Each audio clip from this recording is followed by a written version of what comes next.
we managed to wage this campaign against drugs without killing anyone. Hindi tayo pumapatay ng tao, pero nare-resolve natin unti-unti ang problema sa droga. Ang naapektuhan ng drugs ay hindi yung mayayaman at hindi rin yung mga sobrang hirap. Ang tinatamaan dito ay yung middle class, yung mga nagtatrabaho. Yung mga nagtatrabaho sa factory, nagtatrabaho sa transportation. Ang mayayaman, hindi nagsasyabu eh. If the Philippines is 60% middle class, sila ang number one consumer nito at sila ang number one biktima. Ang tinatamaan yan, sila talaga. So what are our efforts? On a whole of nation approach, kasama lahat ng uniformed personnel at saka yung mga civilians katulad ng PDEA, we are solving the drug problem.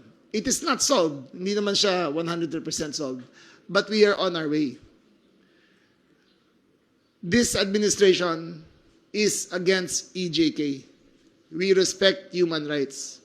Naniniwala ako na hindi tayo magpo-progreso bilang bilang Pilipino, bilang Pilipinas. Kung papatayin mo, ang suspetsa lang, papatayin mo na. Kailangan dumaan sa tamang proseso. Itong 4 na tao na to, 4 na tao, may makukuha nyo sa press briefing na to. Kung dati to, on the spot, pinatay na. Pero, paano mo makukuha ang mas malalim na sindikato rito? Paano mo makukuha lahat yan? We are going after the big fish. Hindi po tayo naghahanap na nagtitinda ng fishball, hindi po tayo naghahanap ng pedicab driver, hindi po tayo naghahanap ng ordinaryong manggagawa na may dala ng 1 gramo ng shabu. Hinahanap natin yung mga big time. Kinukuha natin yung ganong klaseng seizure. There is almost no manufacturing of shabu in the Philippines. Yung isa nahanap sa Valenzuela, pero outside of that, bihirang-bihira manufacturing. Most of it is imported. Kaya sa high seas, kinukuha yan, dumadaan na speedboat.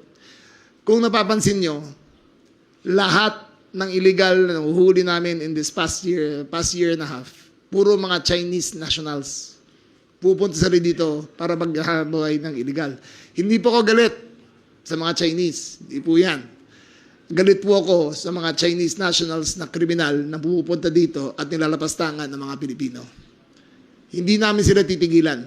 Walang lagayan dito.